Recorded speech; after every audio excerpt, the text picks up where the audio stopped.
അസ്സലാമു അലൈക്കും. വഅലൈക്കും അസ്സലാം. വളരെ നേരത്തെയാണല്ലോ. എനിക്ക് ഹസ്രത്ത് അലി റളിയല്ലാഹു അൻഹുവിനെ കുറിച്ചുള്ള കൂടുതൽ കഥകൾ കേൾക്കണം. തീർച്ചയായും ധാരാളം കഥകളുണ്ട്. ശരി, ഇവിടെ ഇരിക്കെ. ഇൻഷാ അല്ലാഹ് അദ്ദേഹത്തെ കുറിച്ച് കൂടുതൽ കഥകൾ ഞാൻ പറഞ്ഞു തരാം.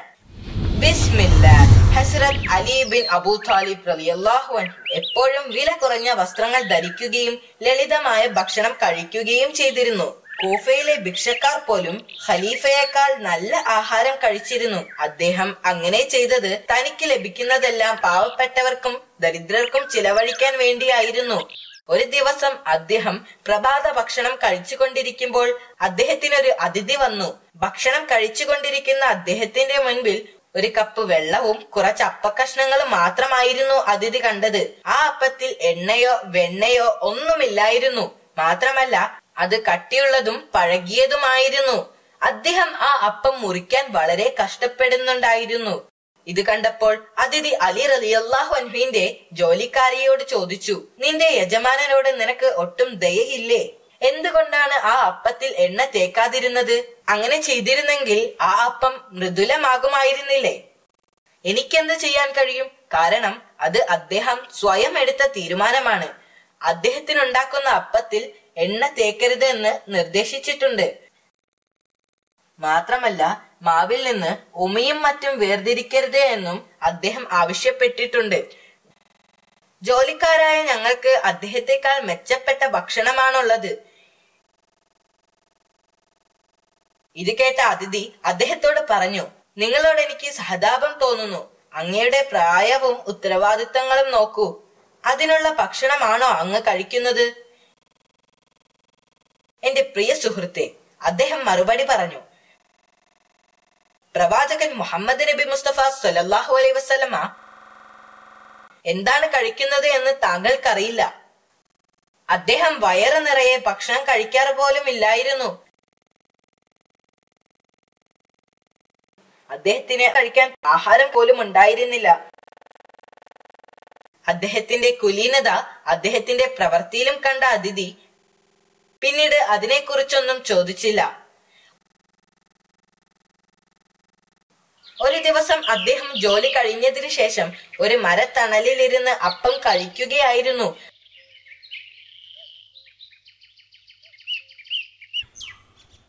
അപ്പോൾ അതുവഴി കടന്നുപോയ ഒരു യാചകൻ അദ്ദേഹത്തിന്റെ അടുത്തേക്ക് ചെന്നു.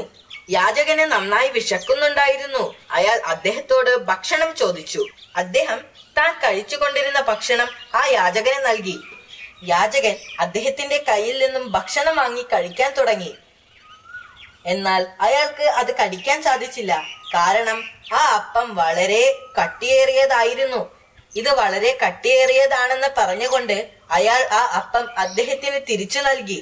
അപ്പോൾ അദ്ദേഹം അയാളോട് ഹസൻ റളിയല്ലാഹു അൻഹുവിന്റെ വീട്ടിലേക്ക് പോകാൻ ആവശ്യപ്പെട്ടു. അവിടെ നിന്നും നല്ല ചൂടുള്ള ഭക്ഷണം ലഭിക്കുമെന്നും പറഞ്ഞു. ഭിക്ഷക്കാരൻ അദ്ദേഹത്തോട് നന്ദി പറഞ്ഞുകൊണ്ട് ഇമാം ഹസൻ റളിയല്ലാഹു അൻഹുവിന്റെ വീട്ടിലേക്ക് പോയി. അയാൾ അവിടെ എത്തിയപ്പോൾ ആശ്ചര്യപ്പെട്ടു. കാരണം അവിടെ വലിയൊരു സദ്യ ഒരുക്കിയിരിക്കുന്നു. ധാരാളം ആളുകൾ അവിടെ ഭക്ഷണം കഴിക്കുന്നുണ്ടായിരുന്നു. ഹസൻ റളിയല്ലാഹു അൻഹു ആ യാചകനെ കണ്ടപ്പോൾ അയാളെയും ഭക്ഷണം കഴിക്കാൻ ക്ഷണിച്ചു. ആ യാചകൻ ഭക്ഷണം കഴിക്കാൻ തുടങ്ങി. അയാൾ ഓരോ പ്രാവശ്യം ഭക്ഷണം വായിലേക്ക് ഇടുമ്പോഴും കുറച്ച് ഭക്ഷണം ഒരു പാത്രത്തിലേക്ക് മാറ്റി വെക്കുമായിരുന്നു. ഇത് കണ്ട് ഹസൻ റളിയല്ലാഹു അൻഹുവിന് കൗതുകം തോന്നി. എന്തിനാണ് നിങ്ങൾ ഭക്ഷണം ആ പാത്രത്തിലേക്ക് മാറ്റുന്നത്? അദ്ദേഹം യാചകനോട് ചോദിച്ചു. ഇന്ന് ഞാൻ ഒരു നല്ല മനുഷ്യനെ കണ്ടുമുട്ടി. ഉണങ്ങിയ അപ്പം ഉപ്പ് കൂട്ടിയാണ് അദ്ദേഹം കഴിക്കുന്നത്. അദ്ദേഹം ഒരു ദയാലുവാണ്. ഭക്ഷണത്തിനായി എന്നെ ഇങ്ങോട്ട് പറഞ്ഞു വിട്ടത് അദ്ദേഹമാണ്. അദ്ദേഹത്തിന്റെ നല്ല മനസ്സിന് വേണ്ടി ഞാൻ അദ്ദേഹത്തിന് കുറച്ച് ഭക്ഷണം കൊടുക്കാൻ ആഗ്രഹിക്കുന്നു.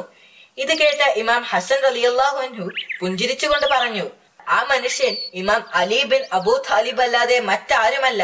ഒരു ആഡംബര ജീവിതം നയിക്കാൻ അദ്ദേഹത്തിന് കഴിയുമെങ്കിലും ഒരു ദരിദ്രന്റെ ജീവിതമാണ് അദ്ദേഹം തിരഞ്ഞെടുത്തത്. അദ്ദേഹം ഒരു യഥാർത്ഥ മുസ്ലിമാണ്. ഹസ്രത്ത് അലി റളിയല്ലാഹു അൻഹുവിന് കൃഷിയും ഇഷ്ടമായിരുന്നു.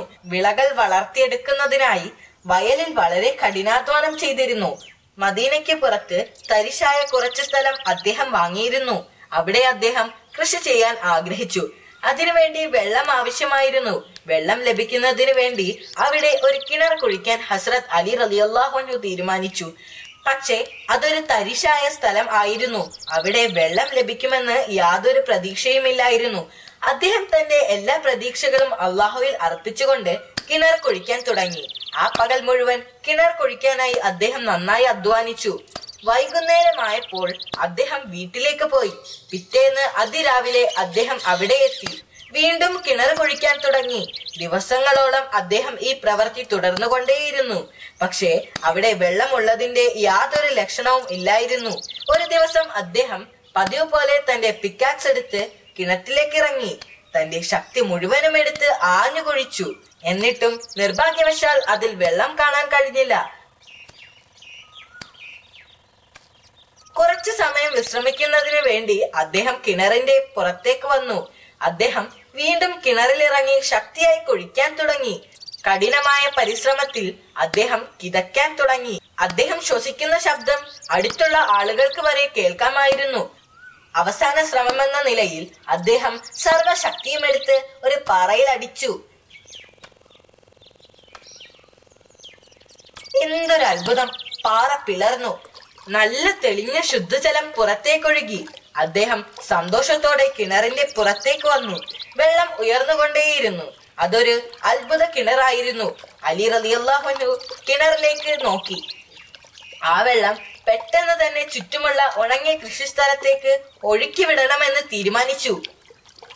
താമസിയാതെ ആ കിണർ കാണാൻ ആളുകൾ അതിന്റെ ചുറ്റും കൂടി നിന്നു. അത് കണ്ട എല്ലാവർക്കും ആശ്ചര്യമായിരുന്നു. ഇമാം അലി ബിൻ അബൂ താലിബ് റളിയല്ലാഹു അൻഹു ഒരു വലിയ കഠിനാധ്വാനിയാണ്. കൂടി നിന്ന ചിലർ പറഞ്ഞു, അദ്ദേഹം ഒരു നല്ല മനുഷ്യനായതുകൊണ്ട് അള്ളാഹു അദ്ദേഹത്തോട് കരുണ കാണിച്ചിരിക്കുന്നു. മറ്റൊരാൾ പറഞ്ഞു, ജനങ്ങളിൽ ഭൂരിഭാഗവും സന്തുഷ്ടരായിരുന്നു. അവർ അദ്ദേഹത്തിന്റെ പരിശ്രമത്തെ അനുമോദിച്ചു. എന്നാൽ ചിലർക്ക് അതിൽ സന്തോഷമില്ലായിരുന്നു. അവരും അവന്റെ ആളുകളും സമ്പന്നരായി മാറും. അവർ പറഞ്ഞു, ആ തരിശു ഭൂമിയിൽ ജലം ലഭിച്ചതിൽ അവർക്ക് അസൂയയായിരുന്നു. കാരണം ഇനി മുതൽ ആ ഭൂമിയുടെ മൂല്യം വളരെ അധികമായി ഉയരും. എനിക്കൊരു പേനയും പേപ്പറും തരൂ, അലി റളിയല്ലാഹു അൻഹു പറഞ്ഞു. പേനയും പേപ്പറും കിട്ടിയപ്പോൾ അദ്ദേഹം പറഞ്ഞു, ഞാൻ ഈ കിണറും അതിനോട് ചേർന്നുള്ള സ്ഥലവും ധർമ്മസ്ഥാപനത്തിന് സംഭാവന നൽകുന്നതാണ്. അതിൽ നിന്ന് ലഭിക്കുന്ന വരുമാനം ദരിദ്രരെയും യാത്രക്കാരെയും സഹായിക്കുന്നതിനും പാവപ്പെട്ടവരുടെ വൈദ്യസഹായത്തിനും അനാഥരുടെ വിവാഹത്തിനും ഉപയോഗിക്കുന്നതാണ്. ബാക്കിയുള്ളത് പൊതുജനങ്ങൾക്ക് പ്രയോജനപ്പെടുന്ന നല്ല പ്രവർത്തികൾക്കും വേണ്ടി ഉപയോഗിക്കുന്നതാണ്. അല്ലാഹു സുബ്ഹാനഹു തആലയുടെ പ്രീതിക്ക് വേണ്ടി ഞാൻ ഇത് ദാനം ചെയ്യുകയാണ്. അദ്ദേഹത്തിന്റെ വിനയം കാരണം ശത്രുക്കൾ പോലും അദ്ദേഹത്തെ സ്നേഹിക്കാൻ തുടങ്ങി. മാഷാ അല്ലാഹ്, ഈ കഥ എനിക്ക് ഇഷ്ടപ്പെട്ടു. ഈ കഥ നിനക്ക് ഇഷ്ടപ്പെട്ടതിൽ എനിക്ക് സന്തോഷമുണ്ട്. നാളെ ഞാൻ മറ്റൊരു കഥ പറഞ്ഞു തരാം. Thanks.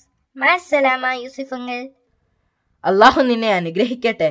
മഅസ്സലാമ Abu. Good bye uncle. Good bye Abu.